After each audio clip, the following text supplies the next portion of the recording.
আর আমরা তো কিছু হলেই গালে থাপ্পড় মারি না, এটা করি না? এই হাদিসটাও মনে রাখবেন, মানুষের গালে মারা নিষেধ আছে, জানতেন? মানুষের চেহারার মধ্যে মারা নিষেধ আছে।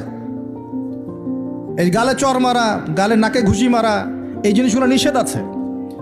কারণ এই চেহারাটা আল্লাহ রাব্বুল আলামিন, মানে আদম সন্তানের এই স্ট্রাকচারটা আল্লাহ রাব্বুল আলামিন সূরা সদের মধ্যে বলেছেন, খলাকতু বিয়াদাই, আমি নিজ হাতে সৃষ্টি করেছি। সুবহানাল্লাহ। আর সেই মানুষকে তোমরা এমন নির্মমভাবে কেন মারবে? সারা বিশ্বের দিকে তাকায় দেখেন, এখন প্রত্যেকটা জায়গায় রক্ত ঝরছে। কাদের? মুসলিমদের। কাদের? মুসলিমদের। আল্লাহ পাক আমাদেরকে বোঝার তৌফিক দান করুন। আর আল্লাহ পাক কোরআনে কি বলছেন? যদি কোনো মানুষ একজন মানুষের জীবন বাঁচায়, সে যেন পুরো মানব জাতিকে বাঁচালো। এত পছন্দ আল্লাহর কাছে জীবন বাঁচানো। আর কেউ যদি কোনো মানুষকে অন্যায়ভাবে হত্যা করে, সে যেন পুরো মানব জাতিকে হত্যা করল। আল্লাহ আমাদেরকে হেফাজত করুন। এখন খুন খুব সহজ হয়ে গেছে, মারামারি খুব সহজ হয়ে গেছে। হ্যাঁ, ভাই ভাইকে হত্যা করতেছে, ছেলে বাবাকে হত্যা করতেছে, বোন বোনের সাথে ভাইয়ের দ্বন্দ্ব, ভাই বোন মারামারি, প্রতিবেশী মেয়ে নিয়ে, সম্পত্তি নিয়ে, মাদক নিয়ে, কিশোর গ্যাং নিয়ে, কত কি হচ্ছে। এখন মানুষের জীবন সস্তা হয়ে যাচ্ছে না এখন? আল্লাহ পাক এগুলো কিয়ামতের আলামত। নবী সাল্লাল্লাহু আলাইহি ওয়াসাল্লাম বলেছেন, ওয়াল হারাজ, কিয়ামতের আগে আগে হারাজ বাড়বে। হারাজ, সাহাবীরা বলছেন মাল হারাজ, হারাজ কি ইয়া রাসূলুল্লাহ? তিনি বলছেন আল কতল, গণহত্যা বাড়বে, গণহত্যা। কিয়ামতের আগে আগে খালি গণহত্যা বাড়বে। দেখছেন না এখন? সারা বিশ্বের দিকে তাকায় দেখেন। যাই হোক, এই আদ এবং সামুদ জাতিকে আল্লাহ পাক ধ্বংস করলেন। এখন সামুদ জাতিকে ধ্বংস করলেন কেন? অহংকারের কারণে, কুফর শিরকের কারণে এবং মানুষকে পিটানোর কারণে। আল্লাহ বলছেন ওদেরকে ধ্বংস করেছি কি দিয়ে? সয়হাতান ওয়াহিদা। এটা ভালো করে মনে রাখবেন, সয়হাতান ওয়াহিদা মানে একটা শব্দ দিয়ে, প্রচন্ড ত্রুম একটা শব্দ, খালি এই এক শব্দে সবার কানের পর্দা ফেটে ফুটে জান বের হয়ে গেছে। আল্লাহু আকবার। এক শব্দে মানে ওদেরকে আলটিমেটাম দেওয়া হয়েছিল, তোমরা কি ফিরে আসবে? ওরা বলছে যে কি শাস্তি আসেন নিয়ে আসো। তখন আল্লাহ পাক বলছেন 3 দিন সময় দিচ্ছি, 3 দিন যা করার করে নাও। এই 3 দিন যে আল্লাহ সময় দিয়েছেন, এই 3 দিনে ওরা তওবা করে ফিরে আসে নাই, বরং এই 3 দিন ভোগবিলাস করেছে, একদম পশু জবাই করেছে, খেয়েছে, মেয়েদেরকে নাচিয়েছে, মদ পান করেছে। 3 দিন ভোগবিলাস ফুর্তি করেছে। মানে দু হাতে যা পাও হাত পেতে নাও, এরকম চিন্তা। যা আছে এখন লুটে খাও, পরেরটা পরে দেখা যাবে। এই চেতনা আমাদের মধ্যে আছে না অনেকের মধ্যে? যা আছে এখন ভোগ করে নাও, কালকে যা হবে দেখা যাবে।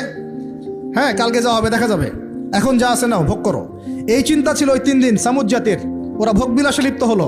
হঠাৎ সকালবেলা ত্রুম শব্দ, পুরো বিশ্ব, ওদের পুরো রাষ্ট্রটা কেঁপে উঠলো এবং সবগুলো মারা গেল। একটা শব্দ সব মারা গেল। সূরা কমার পরে দেখেন, সয়হাতান ওয়াহিদা, একটা মাত্র শব্দ দিয়ে আল্লাহ ধ্বংস করেছেন। তার মানে আল্লাহ ধ্বংস করলেন পানি দিয়ে, আল্লাহ ধ্বংস করলেন বাতাস দিয়ে, এবার ধ্বংস করলেন শব্দ দিয়ে, বিদ্যুতের শব্দ দিয়ে। কেন ধ্বংস করলেন? পাপগুলো মনে রাখবেন, অহংকার, কুফর, শিরিক, আর কি হিংসা। তারপরে বললাম এই যে কি, মানুষকে মারা। হ্যাঁ, শয়তানের তাবেদারি, মানুষকে মারা, এগুলো মনে রাখবেন। পাপগুলো মনে রাখতে হবে মাথার মধ্যে, কোন কোন পাপ, এবং এগুলো থেকে বাঁচতে হবে আমাদেরকে ইনশাআল্লাহ। আর একটু সামনে যাই। বিরক্ত হচ্ছেন নাকি? আচ্ছা, আলোচনা একটু লম্বা হলো, সমস্যা আছে? আচ্ছা, এখন সামনে আসি। এরপরে আসছে একটা বিশেষ জাতি, তার নাম লুত। কি নাম? নাম শুনছেন আগে? আচ্ছা, এই কম আবার আজীব কম, আজীব মানে এ কম এমন কম, এরকম কম পৃথিবীতে জীবনে ছিলও না, আসেও নাই। সূরা আনকাবুত আল্লাহ পাক বলছেন ওয়ালুতন, লূত আলাইহিস সালামের কথা। ইয ক্বালা লিকওমিহি, যখন সে তার কওমকে বলল, হ্যাঁ, আইন্নাকুম লাতাতুনাল ফাহিশাতা মা সাবাকাকুম বিহা আহাদাম মিনাল আলামিন, হে আমার কওম, তোমরা কি এমন পাপ করতে যাচ্ছ যে পাপ এই মহাবিশ্বের জীবনেও কেউ কখনো করে নাই? আইন্নাকুম লাতাতুনা রিজাল, তোমরা কি পুরুষের কাছে যাচ্ছ যৌন তৃপ্তি নেওয়ার জন্য? আস্তাগফিরুল্লাহ। ওয়া তাকতাউনা সাবিল, আর ডাকাতি করছো রাস্তার মধ্যে ডাকাতি করতো, আর পুরুষে পুরুষে জেনা করতো। বলেন নাউজুবিল্লাহ। এমন একটা অবস্থা, মানে এমন একটা অবস্থা যে আল্লাহ পাক ওদেরকে শাস্তি দেওয়ার জন্য 2 জন ফেরেশতাকে পাঠিয়েছেন। একজনের নাম জিবরাইল আলাইহিস সালাম, একজন হচ্ছে মিকাইল আলাইহিস সালাম। এখন তারা এসেছেন লূত আলাইহিস সালামের বাসায় কিসের রূপ ধরে? সুন্দর বালকের রূপ ধরে। ছোট ছোট বালক দেখতে সুন্দর লাগে না? ছোট ছোট কচি কাঁচা বালক দেখতে সুন্দর লাগে না? তো এই রূপ ধরে 2 জন ফেরেশতা আসছেন, উদ্দেশ্য এদেরকে শাস্তি দিবে। এখন এরা কি করছে জানেন? এরা লূত আলাইহিস সালামের বাসায় গেছে, বাসায় গিয়ে বলছে যে তোমার ওই যে মেহমান ওদেরকে নিতে আসছি। এবার লূত আলাইহিস সালাম বলছেন যে হা উলাই বানাতি ইন কুনতুম ফাইলিন, আরে তোমরা যদি চাও আমার মেয়েদের মধ্যে আমার মেয়েদেরকে বিয়ে করে নাও, পারলে তোমরা আমার মেয়েদেরকে প্রয়োজনে বিয়ে করে নাও, আমার মেহমানদের সামনে আমাকে অপমানিত করো না। আলাইসা মিনকুম রাজুলুন রশিদ, তোমাদের মধ্যে কি একজন ভালো মানুষও বাকি নাই? এখন এদেরকেও তোমরা চাচ্ছ যৌনতা নিবারণ করার জন্য? আলাইসা মিনকুম রাজুলুন রশিদ, তোমাদের মধ্যে কি একটা ভালো মানুষও বাকি নাই? তখন এরা বলছে, লূত আলাইহিস সালাম কওম বলছে যে তুমি তো খুব ভালো করেই জানো, ওয়াইন্নাকা লাতা'লামু মা নুরিদ, তুমি তো খুব ভালো করেই জানো যে আমরা আসলে কি চাচ্ছি। তোমার মেয়েদের ব্যাপারে আমাদের কোনো আগ্রহ নাই, তোমার মেয়েদের ব্যাপারে আমাদের কোনো আগ্রহ নাই, আমরা এই ছেলেগুলোকে চাচ্ছি। নাউযুবিল্লাহ, চিন্তা করতে পারেন? এবার ফেরেশতা দুজন বলছেন যে লূত তুমি চিন্তা করো না, তারা তোমার কাছে আসতে পারবে না, তাদেরকে ইন্না মাউইদাহুমুস সুবহ, তাদেরকে সকাল পর্যন্ত সময় দেয়া হয়েছে। আলাইসা সুবহু বিকরিব, সকাল কি কাছে নয়? আল্লাহ বলছেন। সকালবেলা লূত আলাইহিস সালাম তার পরিবারকে নিয়ে বেরিয়ে গেলেন, কিন্তু তার স্ত্রী সে কিন্তু কাফের ছিল, সে ধ্বংস হয়ে গেল। লূত আলাইহিস সালাম চলে যাচ্ছেন, ফেরেশতারা বলছেন ফিরেও তাকাবে না পিছনে, কি হচ্ছে। এবার আল্লাহ পাক এমন শাস্তি দিলেন, দেখেন এই যে জমিনটা, এই জমিনটাকে আল্লাহ পাক ওই ফেরেশতাদের পাখা দিয়ে উঠিয়ে আসমানে উঠালেন। চিন্তা করেন, জমিন উঠে গেছে কোথায়? আসমানে। উঠিয়ে আল্লাহ পাক আসমান থেকে অঝোর ধারায় পাথর বর্ষণ করেছেন, পাথর বর্ষণ করে ওদের গা সব থেতলে দিয়ে আল্লাহ পাক উল্টা দিকে দাফন করে দিয়েছেন এদেরকে। আল্লাহু আকবার। এটা আপনি ইন্টারনেট সার্চ করলেও দেখতে পারবেন যে জর্ডান একটা জায়গা আছে, জর্ডানের আশপাশে এই কওমে লূত থাকতো, ডেড সি, মৃত সাগর নামে একটা জায়গা আছে, ওখানে ওই জায়গাতেই তারা বসবাস করত, আরবের কাছাকাছি। আল্লাহ পাক বলছেন তোমরা তো দেখতে পারো ওদের অবস্থা কি হয়েছে, তোমাদের কাছেই আছে, বাড়ির কাছেই।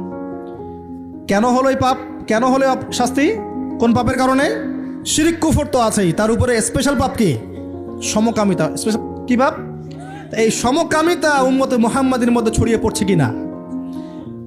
আল্লাহু আকবার। আপনাদের শহরগুলোতে আস্তে আস্তে সমকামিতা ছড়িয়ে পড়ছে ভিতরে ভিতরে, এবং আল্লাহর আযাব বেশি দূর বাকি নাই। আমার কাছে মনে হয় আল্লাহর আযাব আসতে বেশি বাকি নাই, আসার মতো যোগ্য আমরা আগেই হয়েছি। এখন যেটা টিকে আছে আল্লাহর রহমতে টিকে আছে। যদি আল্লাহ পাক কোনোদিন জাররা পরিমাণ শাস্তি প্রদান করতে চান, তাহলে আমাদের কারো রক্ষা থাকবে না। থাকবে? সমকামিতা ছড়িয়ে পড়ছে, সারা বিশ্ব জুড়ে ছড়িয়ে পড়ছে। অনলাইনে এগুলোকে উস্কে দেওয়া হচ্ছে, অফলাইনে এগুলো নিয়ে আন্দোলন হচ্ছে। তারা এখন অধিকার চাচ্ছে, তাদের রেইনবো ফ্ল্যাগ আছে, 7 রঙের ফ্ল্যাগ ওদের আইডেন্টিটি। তারপরে বিভিন্ন জায়গায় সমকামিতার পাঠও দেওয়া হচ্ছে। সুবহানাল্লাহ। হ্যাঁ, বইপত্রগুলো তো সমকামিতার পাঠও চলে আসতেছে। মানে এগুলোকে বাক স্বাধীনতা বলা হচ্ছে এখন। এটা বাক না, বলে ব্যক্তি স্বাধীনতা। কি বলে? ব্যক্তি স্বাধীনতা। আস্তাগফিরুল্লাহ। তো দেখুন, এটা এমন পাপ যে পাপ সম্পর্কে নবীজি সতর্ক করেছিলেন। তিনি বলেছিলেন যে আমার উম্মতের উপরে আমি যে কয়েকটা পাপের ব্যাপারে বেশি ভয় পাই, তার একটা হচ্ছে শিরকের পাপ। আমার উম্মত মূর্তি পূজা করবে, আমি ভয় পাই তাদের উপরে শিরকে খফি, গোপন শিরকের পাপ, যে মানুষ এজন্য নামাজ পড়বে, অন্য তাকে ভালো বলবে, এজন্যে আমি ভয় পাই। আমার উম্মতের সমকামিতা, আমার উম্মতের সমকামিতা ছড়িয়ে পড়বে। পড়েছে কি পড়ে নাই? শাস্তি আসবে কি না এখন? তাহলে আরো সামনে যান। ফেরাউন এবং তার দলবলকে আল্লাহ পাক ডুবিয়ে মারেছেন না? কি পাপের কারণে? অহংকার। সে বলেছিল আনা রব্বুকুমুল আলা, আমি তোমাদের মহান রব। কে বলেছিল?